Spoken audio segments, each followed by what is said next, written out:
The afternoon sun blazed over the quiet suburban street as Colonel Adrian Wolfe stepped out of his black government SUV, the vehicle parked diagonally across his own driveway. Sweat traced a line down his temple as he carefully lowered a sealed crate from the truck bed, its military warning labels concealed beneath a dusty tarp. He had spent 23 years in combat zones, commanded air squadrons through impossible missions, and faced down threats that would break lesser men. None of that prepared him for the shrill voice that sliced through the peaceful afternoon like an incoming missile. "You can't park there!"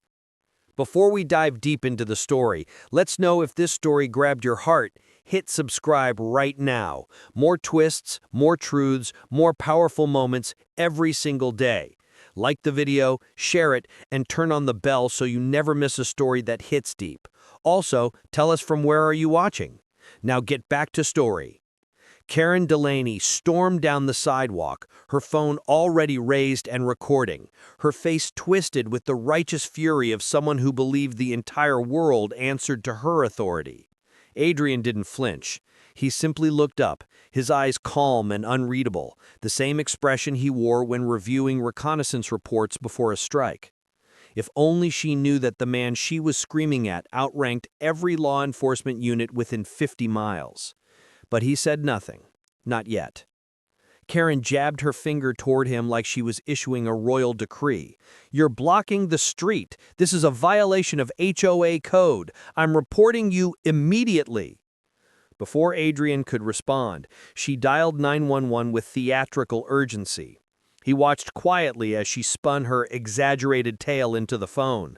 Suspicious man, possibly dangerous, refusing to identify himself, unloading unknown equipment. Adrian didn't argue. He wanted every word on record. He wanted her to dig her own grave with precision and enthusiasm. Deputy Kyle Mercer arrived 12 minutes later, lights flashing unnecessarily in broad daylight.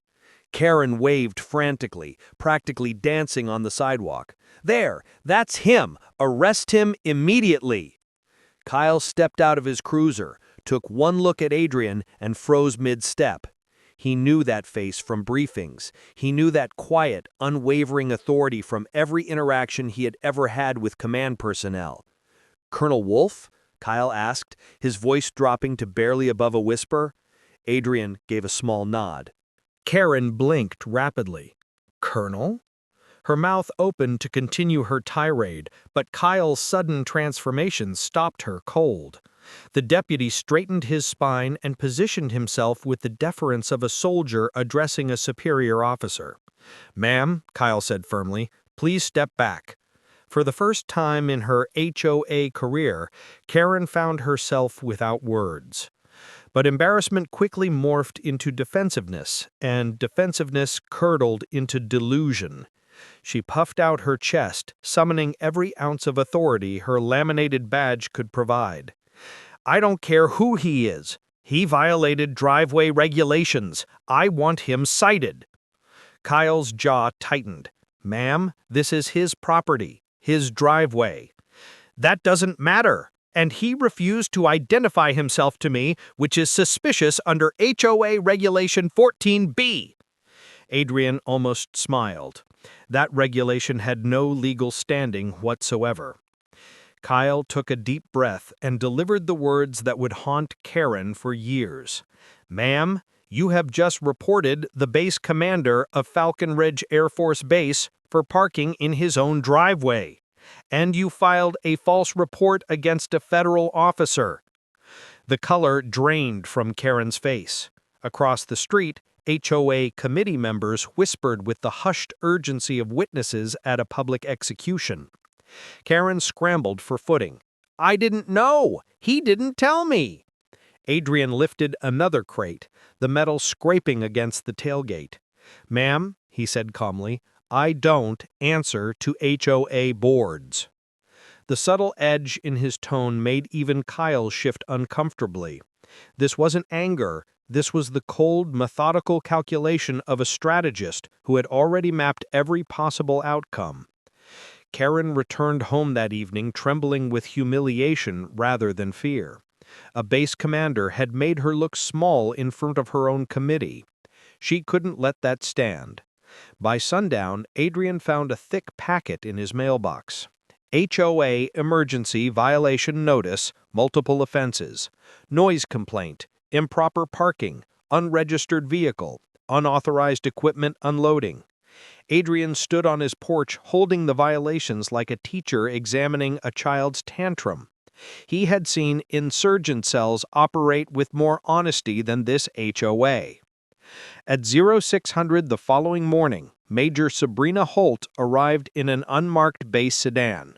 Tall, composed, and radiating authority, she scanned the violation letters with clinical precision. "These are retaliatory, sir. Clear pattern of harassment." Adrian nodded.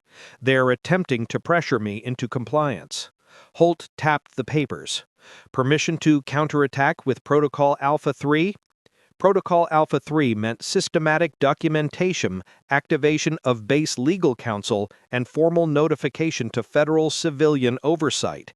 It left craters in people's lives." "Not yet," Adrian said. "Let them continue."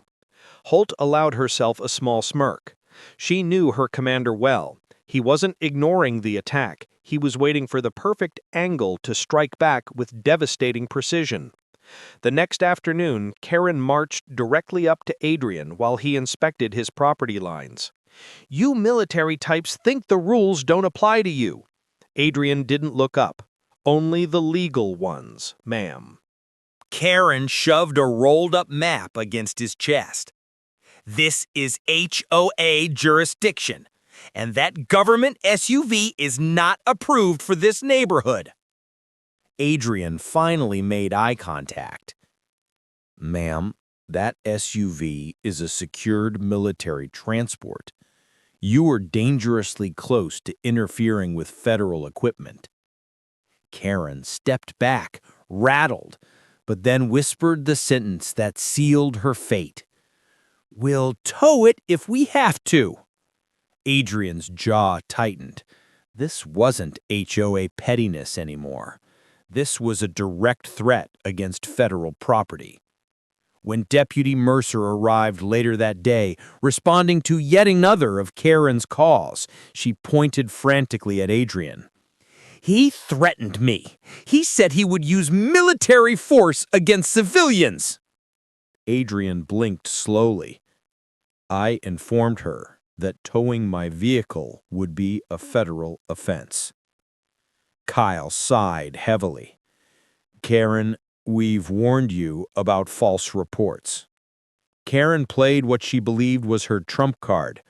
"You either cite him or I'm going to your supervisor." Kyle leaned closer, his voice low and dangerous. "Karen, he is my supervisor's supervisor." Adrian, without raising his voice, said 4 words that settled over the street like a verdict. "This ends today." But Karen wasn't finished. She convened an emergency HOA meeting that night, blinds drawn, voices lowered. "We go bigger," she declared, drafting a new document. "Mandatory HOA compliance inspection. Property to be entered if owner is absent." Randy Pike, her nervous vice president, read it with growing horror. "Karen, that's breaking and entering." "It's a compliance check. He's just a soldier." Randy whispered, barely audible. "He's a commander with a base." Karen ignored him, already printing copies. When Adrian found the forced entry notice taped to his door, he didn't raise his voice. He simply made one call. "Lieutenant Commander Cross, activate Protocol Alpha 3, full implementation." "Understood, sir. Base legal and federal civilian oversight will be notified within the hour." Adrian watched Karen across the street, gossiping proudly with committee members. A hollow smile touched his lips. "Make sure her name is spelled correctly on every document." 2 days later, Karen found a thick envelope taped to her door, sealed with a deep blue emblem, a bald eagle clutching lightning bolts. Department of the Air Force. Inside was a formal notice informing her that her actions were under investigation for harassment, obstruction of military operations, and attempted unlawful entry. Her vision blurred. For the first time, Karen understood this wasn't a neighborhood dispute. This was HOA versus the United States Air Force. Randy Pike appeared at Adrian's door that morning, sweating despite the cool temperature. "Colonel, I didn't want any part of this. Karen forced everything. She wrote the violations herself." Adrian studied him. "Federal investigators will contact you. Tell them the truth." From across the street came Karen's shriek. "Randy, get back here!" Randy didn't look back. For the first time in years, he walked away from the tyrant who had controlled him. By midday, Sheriff Dalton Reeves arrived, stepping out of his cruiser like a man aware of the minefield he was entering. Karen ran toward him, waving papers. "Sheriff, arrest him for harassment." Reeves raised one eyebrow. "Ma'am, I've reviewed your reports." Karen straightened proudly. "They're garbage, every single one." Her mouth opened, closed. Nothing emerged. "You filed 7 false reports. You threatened to tow military equipment. You issued illegal entry notices." He paused. "You're facing charges, Karen." Her legs wobbled. She grabbed the nearest fence post. For the first time in years, Karen backed away from the tyrant who had controlled her. That evening, HOA members gathered in panic outside her house. Whispers floated through the air. Federal investigation, charges, fines. Mark Delaney, her exhausted husband, finally erupted. "She lied to all of you. She said the Air Force wouldn't do anything." The committee stared at Karen like she had personally set their homes ablaze. Someone shouted, "We vote to remove her." Karen screamed back, "You can't remove me." But her words drowned beneath the chorus of betrayal. At 0900 the next morning, 2 military vehicles rolled into the neighborhood. Major Holt stepped out with Lieutenant Commander Cross, both in crisp uniforms. Karen rushed toward them hysterically. "You can't be here. This is private property." Holt didn't blink. "You attempted to interfere with federal operations. That gives us complete authority to investigate." Cross read from her tablet. "Karen Delaney is hereby notified of federal review under the Civilian Interference with Military Operations Act." Karen dropped to her knees as Adrian stepped outside, calm as always, hands clasped behind his back. Military personnel spread through the neighborhood, documenting every violation the HOA had issued. Cameras clicked. Measurements were recorded. Karen followed them desperately, pleading, bargaining, crying. The officials continued their work without deviation. Lieutenant Commander Cross pulled Adrian aside. "Sir, this HOA may face significant federal penalties and mandatory restructuring." Adrian nodded. "Focus accountability appropriately. The community shouldn't suffer for one person's abuse of power." By noon, Karen sat alone on her lawn, staring blankly at the military vehicles. Her husband had retreated inside, her committee had scattered, her authority had evaporated completely. Weeks passed before the crisis subsided into bureaucratic resolution. The investigation concluded with damning findings. The HOA faced restructuring and financial penalties. Karen faced criminal referral for false reports and obstruction. On a quiet Tuesday morning, Adrian stood on his porch, watching the neighborhood return to normalcy. Families walked dogs without fear of violation notices. Children played in yards without being reported. Major Holt's sedan pulled into his driveway. She emerged with a thin folder. "Final report, sir. All charges documented. The county prosecutor accepted the case." Adrian accepted the folder. And the neighborhood? New board elections next month. Several reasonable candidates announced. The culture should shift significantly. He nodded slowly. Good. Holt hesitated. Sir, you handled this exactly right.